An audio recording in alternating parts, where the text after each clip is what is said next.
ನಿಮಗೆ ನಾನು ಇಲ್ಲಿ ಎಂತಕ್ಕೆ ಬಂದಿದ್ದೆ ಅಂತ ಚೆನ್ನಾಗಿ ಗೊತ್ತು. ಸುತ್ತಿ ಬಳಸಿ ಮಾತಾಡುದಿಲ್ಲ, ನೇರವಾಗಿ ವಿಷಯಕ್ಕೆ ಬರ್ತೇನೆ. ನಮ್ಮ ಬೋಟ್ಗಳನ್ನ ನೀವೇ ಸೀಸ್ ಮಾಡಿಸಿದಂತ ನನಗೆ ಚೆನ್ನಾಗಿ ಗೊತ್ತು. ಆದ್ರೆ ಇಷ್ಟೆಲ್ಲ ಮಾಡಿ ನಿಮಗೆ ಎಂತ ಲಾಭ ಸಿಗ್ತದೆ ಅಂತ ನನಗೆ ಒಂದು ಅರ್ಥ ಆಗ್ತದೆ. ನಾನು ಸಹ ಸೀದಾ ಮಾತಾಡು. ಎಷ್ಟು ನಾಟಕ ಮಾಡ್ತೀರಿ ಸರ್, ಅದು ನನ್ನ ಮುಂದೆ. ನೀವು ನನ್ನ ಜಾಗದಲ್ಲಿ ಬೋಟ್ ನಿಲ್ಲಿಸಿ ಸ್ಯಾಂಡ್ ಮೈನ್ ಮಾಡ್ತಿದ್ದೀರ. ನಿಮ್ಗೆ ಎಕ್ಸ್ಟ್ರಾ ಬೇಕಿದ್ರೆ ನನ್ನ ಹತ್ರ ಕೇಳಿ, ನಾನು ಯಾವತ್ತಾದ್ರೂ ಕೊಡೋದಿಲ್ಲ ಅಂತ ಹೇಳಿದೆ. ನಾನೆಂತಕ್ಕೆ ನಿಮ್ಮ ಹತ್ರ ಕೇಳಿದೆ? ನನ್ನ ಹತ್ರನೇ ಬೇಕಾದಷ್ಟು ಲೋಡ್ ಉಂಟು. ನಿಮಗೆ ಬೇಕಿದ್ರೆ ಕೇಳಿ, ಕೊಡ್ತೇನೆ. ಅದು ಬಿಟ್ಟು ಕಾಲ್ ಮಾಡಿಸಿ ಈ ರೀತಿ ಬೋಟ್ ಎಲ್ಲ ಸೀಸ್ ಮಾಡಿಸಿದ್ರೆ ಎಷ್ಟು ಸರಿ ಹೇಳಿ? ಈಗ ಸರಿ ತಪ್ಪಿನ ಬಗ್ಗೆ ಮಾತಾಡು, ಆಮೇಲೆ ಬಿಸ್ನೆಸ್ ಮಾತಾಡು. ಸರಿ, ಮಾತಾಡುವ. ಅದಕ್ಕೇನೆ ಬಂದಿದ್ದು. ನೀವು ಸ್ಯಾಂಡ್ ಮೈನಿಂಗ್ ಮಾಡ್ತಾ ಇದ್ರ, ಆ ಜಾಗ ನಮ್ಮದು. ಒಂದು ಟೈಮಲ್ಲಿ ನಿಮಗೆ ಸ್ಯಾಂಡ್ ಶಾರ್ಟ್ ಸಪ್ಲೈ ಆಯಿತು ಅಂತ ನಮ್ಮ ಹತ್ರ ಕೇಳಿದೆ, ಅದಕ್ಕೆ ಬಿಟ್ಟಿದ್ದು. ಅದು ಓಕೆ ಬಿಡಿ. ಬಟ್ ಒಂದು ವಾರದಿಂದ ಕಂಟಿನ್ಯೂಸ್ ಆಗಿ ನೀವು ತೆಗಿತಾ ಇದ್ದೀರಲ್ಲ, ಅದಕ್ಕೆಂತ ಹೇಳ್ಬೇಕು. ಅದು ಬಿಡಿ, ನೀವು ನನ್ನ ಹತ್ರನೇ ಸ್ಯಾಂಡ್ ತಗೊಂಡು ನನಗೆ ಕೊಡ್ತೇನೆ ಅಂತ ಹೇಳ್ತೀರಲ್ಲ, ಅದಕ್ಕಿಂತ ನಗಬೇಕಾ? ನೀವೇ ಹೇಳಿ. ಈಗ ಸಹ ನಮಗೆ ಶಾರ್ಟೇಜ್ ಉಂಟು, ಅದಕ್ಕೆ ತೆಗ್ದದು. ನೀವು ನಮ್ಮವರಂತ ಪರ್ಮಿಷನ್ ಕೇಳಲಿಲ್ಲ. ಆದ್ರೆ ನೀವು ನೋಡಿದ್ರೆ ಹೀಗೆ ಮಾಡಿ.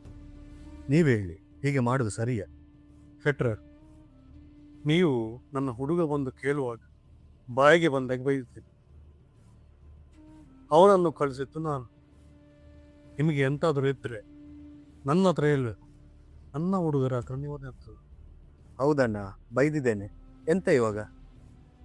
ನಮಗೆ ಅಲ್ಲಿ ಲೋಡ್ಗಟ್ಟಲೆ ಹೊಯ್ಗಿಬೇಕು. ಇವ ಬಂದು ನಡುವಲ್ಲಿ ಗಲಾಟೆ ಮಾಡ್ತಾ ಇದ್ದಾನೆ.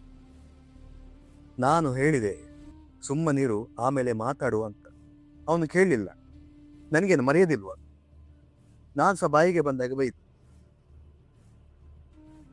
ಸುಮ್ಮನೆ ಅವನು ಇರ್ತಿದ್ರೆ ಇಷ್ಟೆಲ್ಲ ಆಗ್ತಾನೆ ಇರ್ಬೇಕು. ಅವ ತಾಳ್ಮೆಯಲ್ಲಿ ಇರ್ತಿದ್ರೆ ನಾವಿವತ್ತು ಈ ರೀತಿ ಚೊರೆ ಮಾಡ್ಬೇಕಂತ ಇರ್ಬೇಕು. ಶೆಟ್ರೆ, ನಾನು ಅವನನ್ನು ದೂರದಿಲ್ಲ. ನೀವು ಒಂದು ದಿನದಿಂದ ತೆಗಿತಾ ಇದ್ದೀರ, ಒಂದು ವಾರ ಆಯ್ತು. ಅದಕ್ಕೆಂತ ಹೇಳ್ಬೇಕು.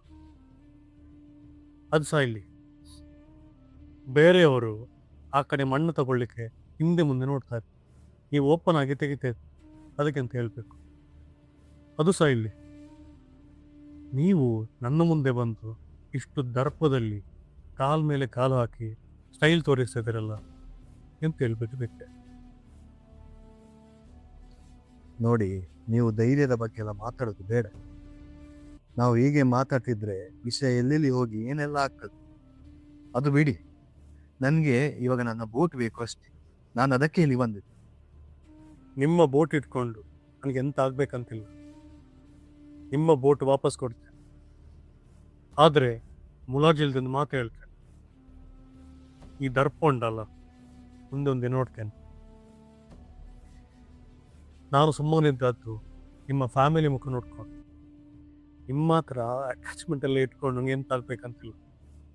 ಸರಿ, ಇನ್ನು ಮುಂದೆ ತಪ್ಪಿಸ ನಿಮ್ಮ ಬೋಟ್ ನಮ್ಮ ಕಡೆ ಬರ್ಲಿಕ್ಕಿಲ್ಲ. ನಿಮ್ಮ ಹತ್ರ ಮಾತಾಡ್ಲಿಕ್ಕೆ ನನಗೆ ಇಂಟ್ರೆಸ್ಟ್ ಇಲ್ಲ, ಪುರ್ಸೋತ್ಸ ಇಲ್ಲ. I literally don't care. ನಿಮ್ಮ ಮೇಲೆ ರಿವೆಂಜ್ ಇಟ್ಕೊಂಡು ನಂಗೆ ಎಂತ ಆಗ್ಬೇಕು? ನನಗೆ ನನ್ನ ಬೋಟ್ ಸಿಕ್ಕಿದ್ರೆ ಸಾಕು.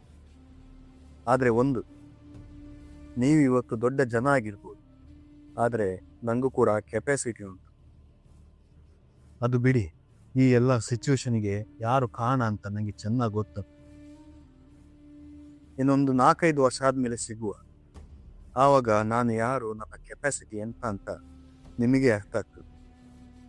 ನಿಮ್ಮ ತರಾನೇ ಆಗ್ಲಿಕ್ಕೆ ಬಂದವನ್ನ ನಿಮ್ಮಾಗೆ ಹಾಗೆ ಆಗ್ತೆ, ನೋಡ್ತಾ ಇರಿ.